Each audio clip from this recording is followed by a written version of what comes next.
Ini masalah, ternyata Bapak, Ibu semua setelah saya buka, bukan hanya di Al-Quran akhirnya saya buka, sampai Weda dari kita kabeh tak buka, Injil Taurat Zabur pun tak buka, sampai di sesat-sesat nomor, karena saya cuma pengen melihat sebenarnya di kitab suci itu ada nggak sih pertanian yang berbeda atau yang sama dengan rujukan pertanian sekarang. Kira-kira Al-Quran sumber kebenaran enggak? Ya, Kira-kira Al-Quran itu mungkin salah enggak? Berarti wes valid. valid. Kira-kira itu Al-Quran tulisan bukan? Ya, ilmiah enggak? Ilmiah itu kan ada tulisannya toh? Berarti Al-Quran ilmiah enggak? Nah, kalau semua biosaka sumbernya dari sana, kira-kira biosaka ilmiah enggak? Berarti jawabannya jenengan yang meragukan biosaka ilmiah sudah terjawab? Sudah. Percaya enggak? Semua rumput itu tumbuh cukup dengan air hujan. Percaya Pak? Ya, setiap ayat kebangkitan di kitab suci manapun pasti selalu nyatut sukat rumput. Berarti rumput subur nggak? Subur. Kalau kok nandur pari nandur jagung nggak dipupuk nggak subur? Kok iso? Nah, nek nandur pari nandur jagung kok dipupuk gak subur. Nah, di Bojonegoro ini ada istilah namanya organik asik. Nek pertanian berdasarkan apa pertanian organik Pak asik apa malah mumet Pak? Asik. Piye wong go organik moro-moro omone ra karuan sulit dikendalikan. Nah, bener toh? Akhirnya petani beralih ke kimia lagi dong. Iya. Ini masalahnya. Kok iso cari ini apik kok malah bingungi. Apik kok malah angel gitu ya. Apa masalahnya? Masalahnya adalah panjenengan mupuk karo nek organik. Sapa sing gawe organik karo sampah-sampah buah-buahan karo sampah pasar? Ono? Sing gawe organik karo sampah-sampah sayuran ada? Yo, ada toh? Oke, pelajarannya begini loh Pak, nanti setelah ini jenengan paham pasti organik asik, pasti nggak ada hama. Pengennya gitu dong. Nek organik itu murah, wis murah tapi ragate angel goro-goro omone gitu. Nek ndak pakai kimia ndak panen lagi. Masalahnya adalah panjenengan buat pupuk organik pakai sampah pasar. Jeruk, mangga dipupuk nggak dipupuk buah. Tapi ketika buah, lalat buahnya banyak. Benar. Ketika jus jeruk dibuat, kira-kira jus jeruk itu akan bau semangka apa bau jeruk? Jeruk tetap bau jeruk ya. Oke, yang namanya asam amino, bantang, iwak, semua macam itu, nek dilebok nitrum jadi banyu, waktu dibuka lalatnya tetap datang enggak? Tetap. Padahal kan bisa ono keongi, bisa ono anu nih gur banyu nih batang, lalat tetap datang. Oke, nek jenengan buat pupuk pakai mangga, pakai jeruk, pakai semangka, pakai melon, itu semua berarti ketemu nih jus yang disukai oleh lalat buah. Kalau sampah sayuran perawatannya juga yang paling sulit mengendalikan ulat. Ketika sayuran dibuat pupuk, kira-kira yang datang pupuk apa enggak? Nah, berarti jenengan kira-kira hama itu datang menyerang apa mau diundang? Diundang. Filosofinya apa perumpamannya gampang, ketika jenengan beteti iwak, ikannya akan diambil, airnya dibuang, lalu datang nggak? Kan ikannya udah nggak ada, baunya masih ada. Iya, masih ngandung baunya ikan, bener ya? Asam amino yang wis bertahun-tahun ditutup dibuka, lalat tetap datang. Lalat sama lalat buah apa bedanya? Sama-sama punya sayap, sama-sama kerja pakai sensor. Kalau jenengan buat pupuk organik pakai buah-buahan, pakai sayur-sayuran, itu namanya nyiptakan hama lalat buah, nyiptakan hama ulat. Karena apa? Sinyal informasi genetiknya Jenengan yang kocor ke sawah itu jenenge nandem buat menara, Pak. Ndak musim buah kok ono sinyal buah, ngono toh? Lu tibake cabe. Tapi hama itu nggak ngomong cabenya. Kalau sinyalnya setara, dia pasti akan datang ke sinyal gelombangnya. Kalau dulu nandur cabe ada nggak hamanya? Ada nggak diserang lalat buah? Ya. Cabe itu koleng sarwet sawo kena lalat buah enggak? Ya. Zaman biyen. Enggak ada. Oh, begitu jenengan kenal pupuk organik. Dikocor kok omone malih ra karo-karuan. Biyen kuwi nek nandur lombok ning buritan kok ora tau kena omo. Saiki nandur seamparan nek wit siji sing dituduh wite nggo susuh omo tebang kabeh. Gitu toh. Ternyata Pak, masalahnya adalah jenengan itu yang undang, jenengan yang bingung untuk mengendalikan. Nah, wong jenengan kan pemimpinnya, jenengan khalifahnya diundang ya teko no. Tapi begitu teko itu Sherlocknya itu pesta loh. Karena buah-buahan toh. Weh waktunya ini. Diundang pesta teko dipateni. Kira-kira kejem ora? Nah, terus ada buat pupuk organik pakai air cucian beras. Bukan nggak boleh. Asal tahu riwayat perlakuan atau riwayat serangan padinya yang kemarin. Lah, rekaman serangan hama ini, rekaman genetiknya, rekaman informasinya, hama itu kan gigit mengeluarkan bahan kimia. Oke, kita minum Paramex 1, kalau mau donor sama dokter ditanyain, ada nggak dalam waktu 3 bulan bilang, ada nggak dalam waktu 3 bulan minum Botrek atau Paramex gitu? Nah, bekas gigitan bahan kimia itu masih nempel, masih mengeluarkan informasi. Berarti ketika membuat pupuk pakai air cucian beras, kira-kira kalau air cucian berasnya kemarin padinya diserang ada nggak informasi yang terekam? Berarti kira-kira orang itu nyerang apa diundang? Ini masalahnya ketemu? Oke. Orang itu diundang. Makanya biosaka itu saya mempelajari bagaimana sinyal itu bekerja. Kenapa ujung-ujungnya rumput? Pernah nggak rumput diserang merek?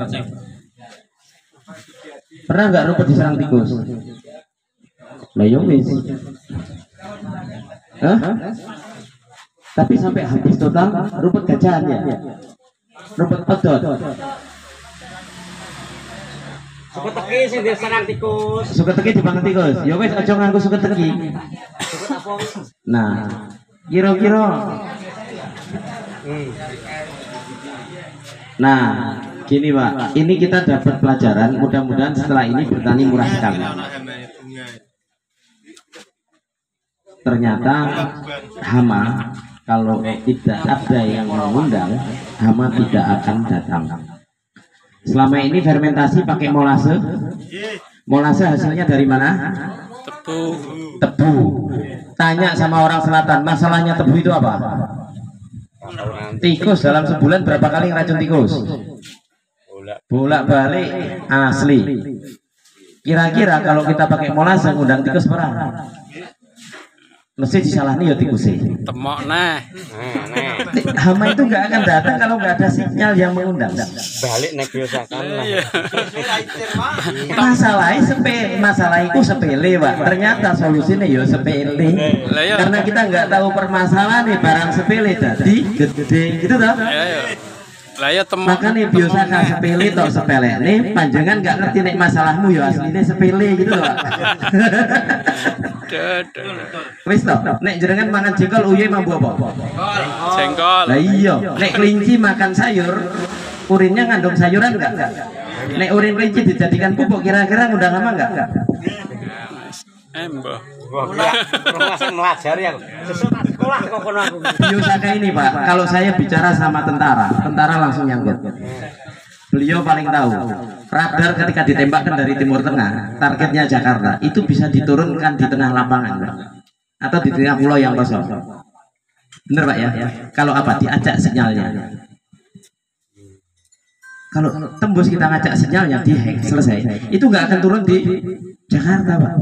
Masalahnya Pak, ini cabai yang tadinya nggak disukai oleh hama, tiba-tiba jenengan ciptakan menaranya. Maksud?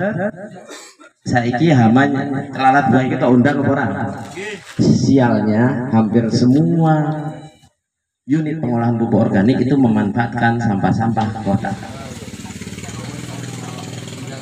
Kok organik soro ya, padahal api kok soro. Kata Allah itu kalau kamu berbuat baik tapi susah, koreksi lagi, pasti ada yang salah.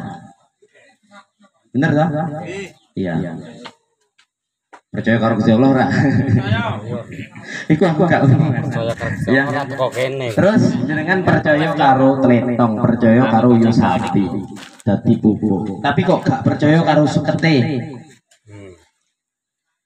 Rumput itu dipupuk, gak dipupuk subur, Pak?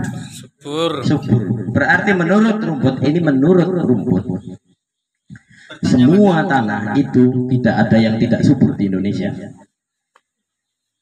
Menurut rumput lo yo. Tapi kok ditanduri pari, ditanduri jagung orang modot. Karena rumputnya memang tanaman asli, liar. Itu kan sama saja. Jenengan mendatangkan satu investor yang namanya padi, yang namanya jagung, penduduk pribumi dihabisi, gitu dong. Ya karena itu tanaman asli gitu dong. Makanya adaptasi. Berarti kan yang datang itu bukan orang asli. Berarti yang datang padi jagung itu adalah investasi gitu kan. Jenengan aja nggak terima loh kalau digituin. Nah, ini kalau kita ngomong sisi tauhid lagi. Gunung, batu, pohon, semua itu bertasbih. Semua ciptaan Allah itu bertasbih. Kira-kira rumput itu bertasbih orang? Kita ngajaran herbisida berapa juta rumput yang berhenti bertasbih gitu kan? Semua yang Allah ciptakan itu kebesaran Allah katanya. Agama lain pun sama, semua yang Tuhan ciptakan itu kebesaran Tuhan, gitu dong. Setiap kamu melihat penciptaan itu adalah kebesaran, itu menandakan bahwa kamu beriman. Dan setiap penciptaan itu adalah bukan keberkahan, tetapi mudaratnya banyak, yaitu dikoreksi lagi. Air hujan kira-kira berkah apa mboten, Pak? Berkah. Ngopo nek enek banyu tiba jenengan dicuci neh tandurane? Kenapa nek banyu tiba malah cabene padha pusarium do mati? Berarti ora berkah no. Sementara firman-Nya itu di Al-Baqarah 265, apabila hujan lebat panennya 2 kali lipat. Apabila tidak ada hujan, embun pun memadai. Kira-kira ngapusi ora? Ayo. Kira-kira ngapusi ora? Kok ketika hujan lebat malah pusarium semua? Jadi gini Pak, saya itu dulu setelah saya itu tani kok wangel. Akhirnya wong alam ini kan Gusti Allah sing nyiptakne to. Di Al-An'am 95 itu Allah yang menumbuhkan, manusia yang merawat. Merawat kok nggak tahu hasil, jadi ini apa masalahnya gitu. Luaran mesti elek regane. Apa masalahnya? Mulya kok rekoso, ora mulya ngene iki ngono lho. Nah, setelah saya kumpulkan semua ayat-ayat pertanian, ternyata berbeda dengan apa yang ada di Quran. Antara yang di Quran dengan apa yang saya pelajari. Antara apa yang ada di Quran dengan apa yang saya terapkan dan panjenengan terapkan. Kira-kira sih bener sing ndi. Tapi saya tidak mau tahu saat itu. Nyatane semua, bahkan Muhammadiyah, bahkan Nahdlatul Ulama punya kampus pertanian, penggalian keilmuannya tidak berbasis penelitian pertanian di Quran. Jadi gini, nek Quran ini hanya bacaan, berarti bukan firman. Nah saya itu begitu Pak, itu alasannya saya tidak dodolan, saya terikat sama omongan. Tahu nggak? Ini satu botol ini nanti monggo dibawa dibagi-bagi. Ini kalau nyari duit nilainya 50 miliar Pak sak botol ini. Sak botol ini dulu 100.000 ton. Tletong. 1.000 ton nek tak kali 500 rupiah saja itu 50 miliar. Ini kalau untuk POC ini jadi 600.000 liter Pak.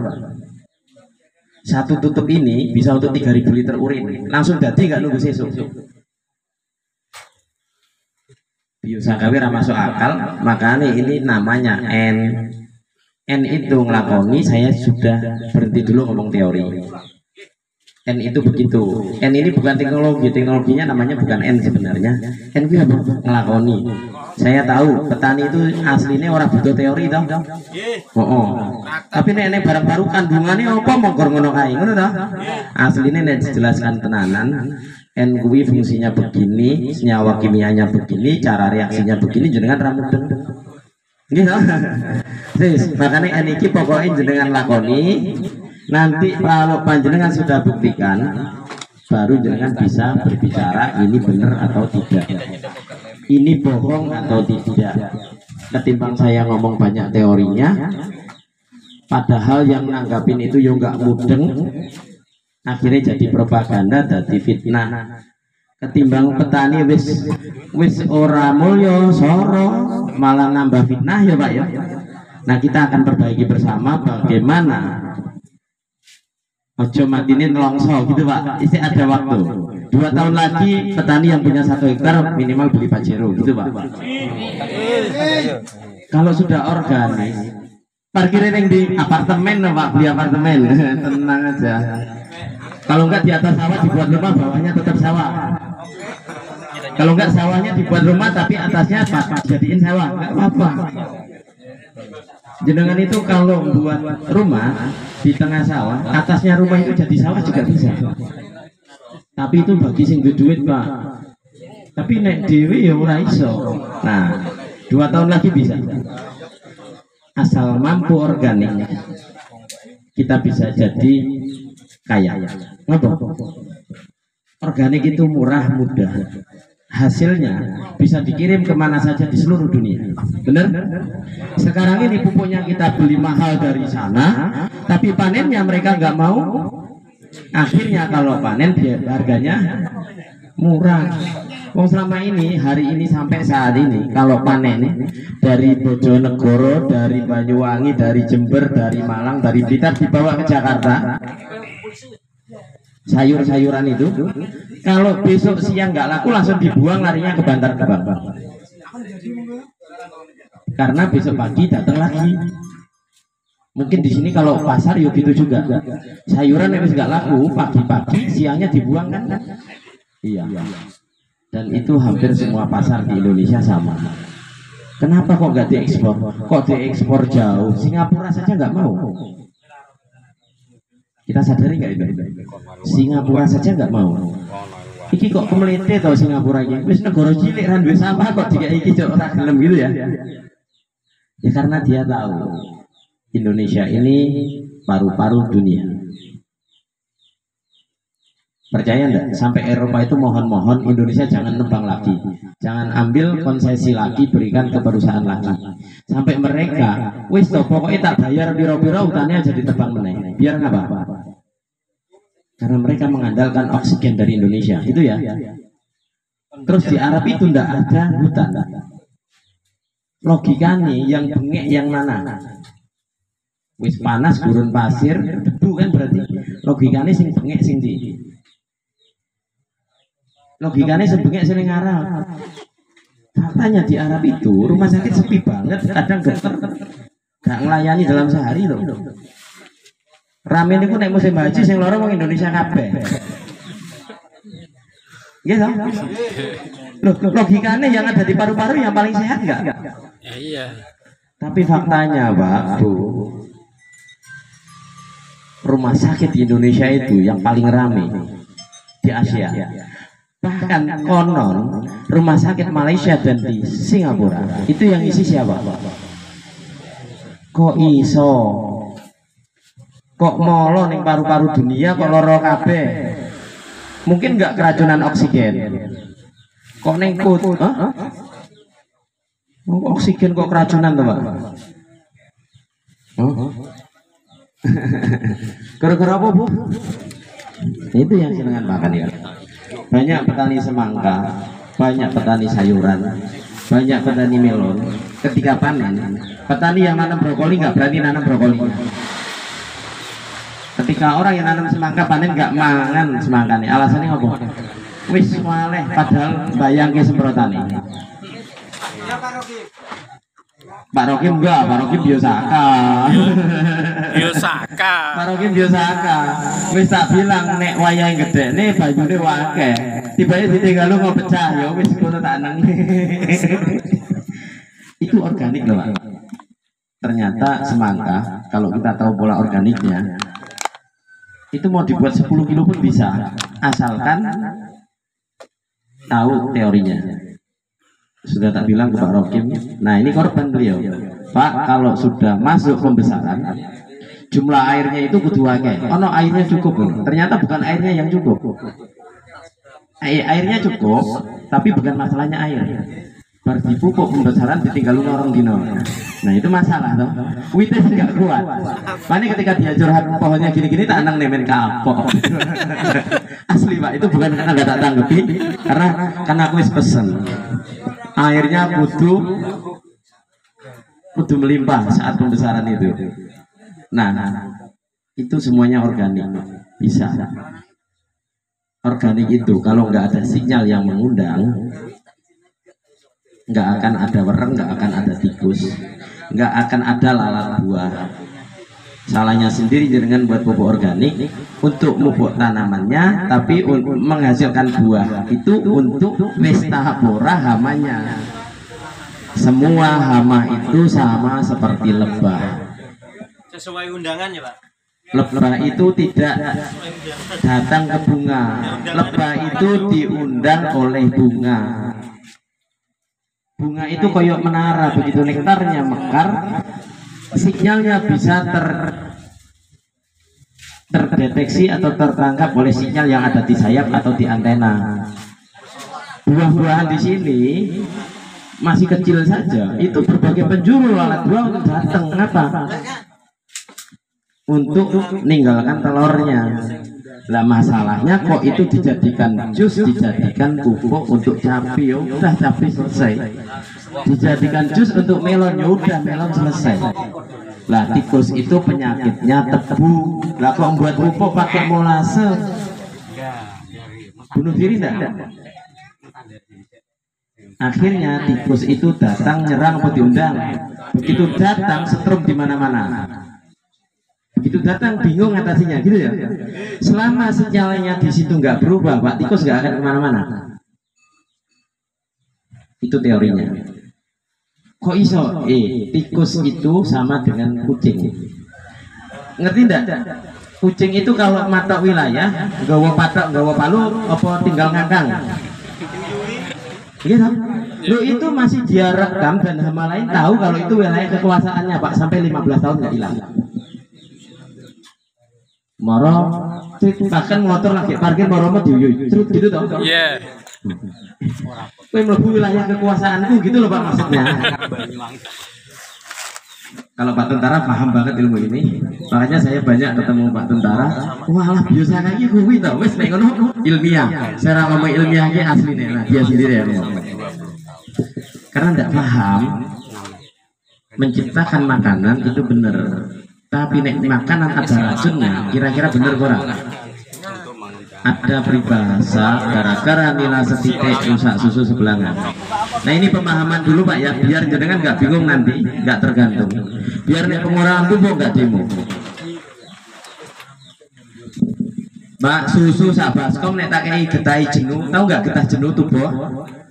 Putih, kaya susu. Oke, nek susu sak baskom tak kei kuwi sak tetes, jenengan wani ngombe susune ora? Asli Pak, iki rasane ora pahit isik rasane susu. Kira-kira dadi banyu susu apa racun? Kok ero orang tok cicipi. Gara-gara setetes tupas susu jadi racun. Kalau kira-kira ada 2 kilo gula sama 5 liter air tak jadiin tak larutin manis ora?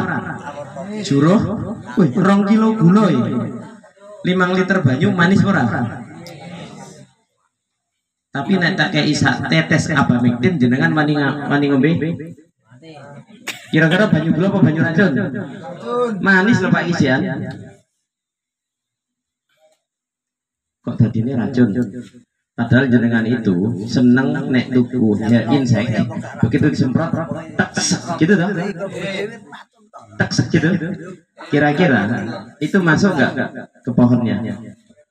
Kira-kira masuk nggak ke padinya? Tahu nggak yang menyebabkan rumah sakit Rami itu siapa? Pasien. Petani.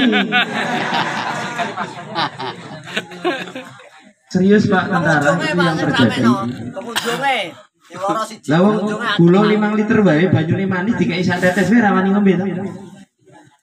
Faktanya Pak, kok bisa begitu kamu berpikirnya? Faktanya Pak, kita panen beli teknologi itu mahal. Satu kali saja aplikasi kecolongan, diuji lab kebaca nggak? Baca. Kok padahal gurta semprot pisan loh, iki wis organik kabeh mergi omone jan wingi ra iso ditoleransi kok. Ngono ya ora lolos iki panggah konangan labore iki. Gitu. Berarti nominasinya itu apa? Peribahasane wong tua kuwi goro-goro nila seditik rusak susu belanga. Berarti itu apa?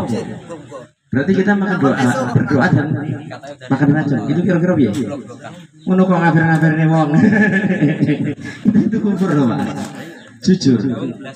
Karena ketidakpahaman. Tapi setelah hari ini mohon maaf kalau bisa berubah. Jangan-jangan orang sakit di rumah sakit itu karya kita, Pak. Lo jujur jenengan nandur brokoli, panen brokoli rawani mangan kok. Gimana? Besok mau dipanen sore ini masih disemprot. Kok ngono, Pak? Nek gak disemprot sesuk wis bolong kabeh. Sementara ibu-ibu di sana, sementara ibu-ibu di kota ndak tahu bahwa brokoli itu sayuran mahal dan gizinya paling bagus. Dipakani anak kok kena autoimun, kok kena kanker. Ya Allah, jane aku gitu sopo, anakku tak pakani bergizi gitu.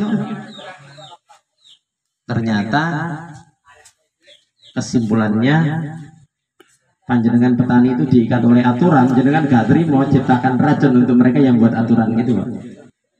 Tapi nggak disadari secara tidak langsung ini kita sesama saudara tanpa disadari 250 juta orang kita itu saling bunuh. Jujur, umur kita ini semakin hari semakin pendek.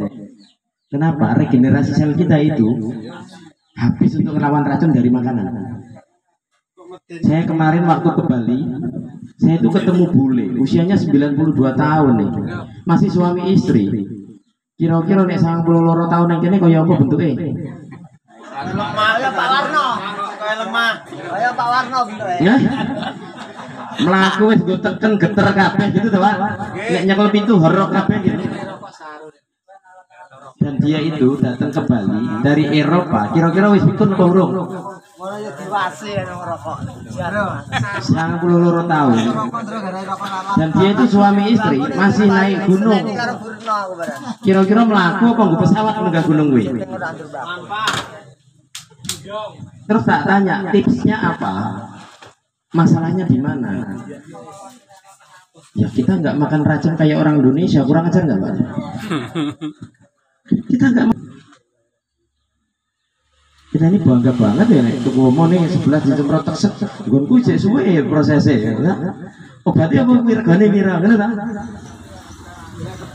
Teksek, Pak. Ini masalah kita.